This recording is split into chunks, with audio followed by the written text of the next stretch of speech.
So, ano nga bang mga ibang mga example or 5 examples ng mga hacking incident na nangyari sa Pilipinas? At ano ang Cybercrime Prevention Act of 2012? Next natin.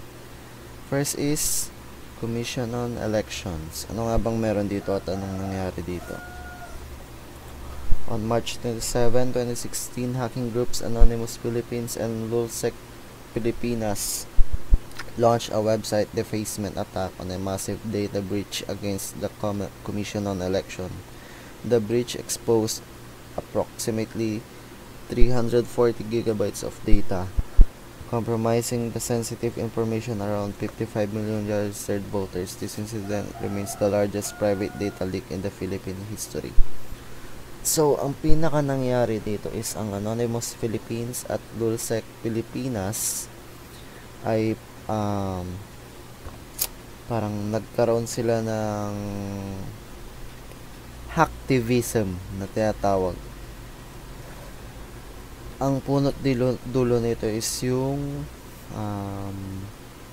pinaniniwala ang malawakang dayaan nung 2016 election. Kaya nag-website defacement sila sa official website ng COMELEC at nagpakita yung COMELEC na sinasabi nila na wala naman daw na compromise na data. At dahil doon na inis ang Lulsec ang pinaka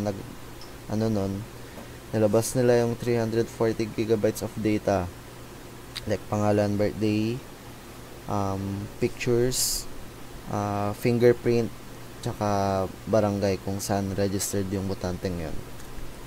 Next is BDO and Unibank. Ayan. Between November and December 2021, a hacker using the alias Mark Nagoyo carried out financial fraud attacks against Banco de Oro and Unibank. So, ang nangyari dito is yung BDO na which is number one na pinaka secured na digital bank or let's just say bank sa Pilipinas is nagkaroon ng financial fraud. Dahil dito is nalaman na ang ginagamit na system ng BDO is makaluma pa rin pala.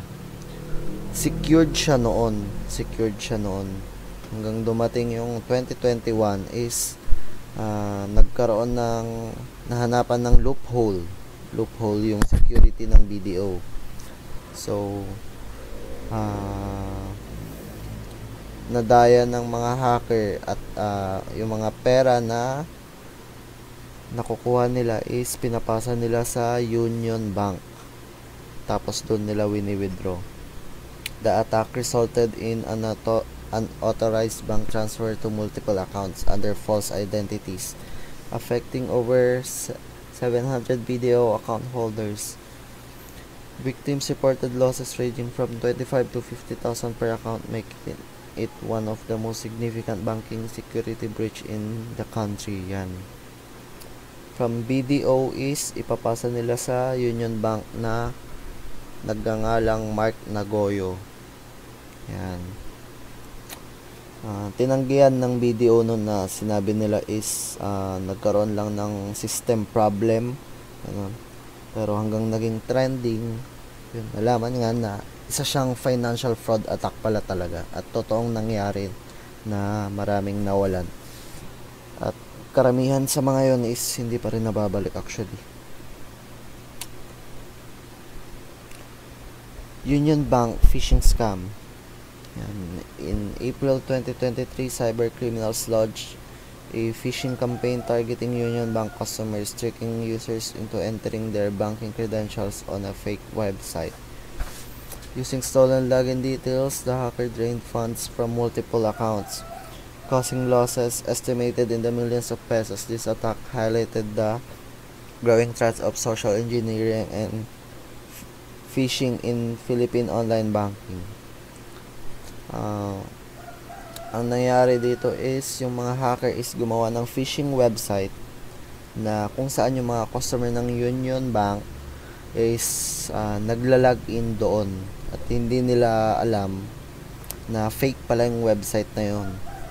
Kaya yung mga information na nilalagay nila para sa pag-login, ganun, is madaling nakukuha. Like OTP. Yan, isa yan sa number 1, OTP. Lalagay sila doon ng kailangan ng OTP. Yun pala is nagtatransfer na. Pinapalabas ng mga hacker sa website nila na kailangan yun para mag-login dun sa website. This attack highlighted the growing threat of social engineering and phishing in the Philippine online banking. Yan.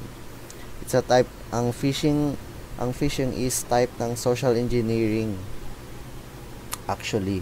Kasi pang mamanipula sa mga tao na gumagamit ng internet, ganun. Okay, next.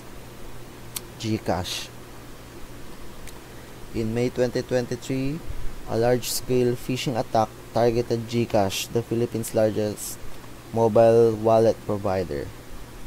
GCash phishing attack in 2023. Using stolen login details, the hacker drained funds from the multiple accounts, causing losses estimated in millions of pesos.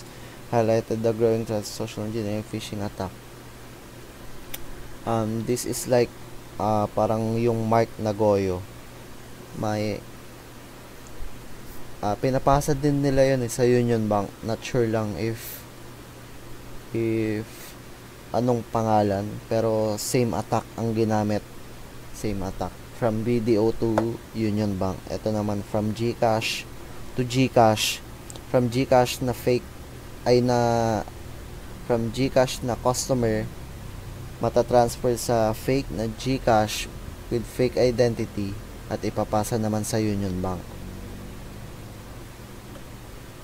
Next is PhilHealth. On September 22, 2023, the Menusa ransomware group launched a hacking and ransomware attack against the Philippine Health Insurance Corporation or PhilHealth. The attack encrypted critical government health data and led to exfiltration of 600 gigabytes of sensitive information. The hackers demanded 300 ransom but PhilHealth refused to pay, leading to public exposure of stolen data. Yan. Naman natin na PhilHealth is almost andyan lahat ng details ng mga tao or mga client ng PhilHealth. Kasi parang insurance, Philippine Insurance Company ganun na powered ng government. Pero yan, 'di ba? Kita naman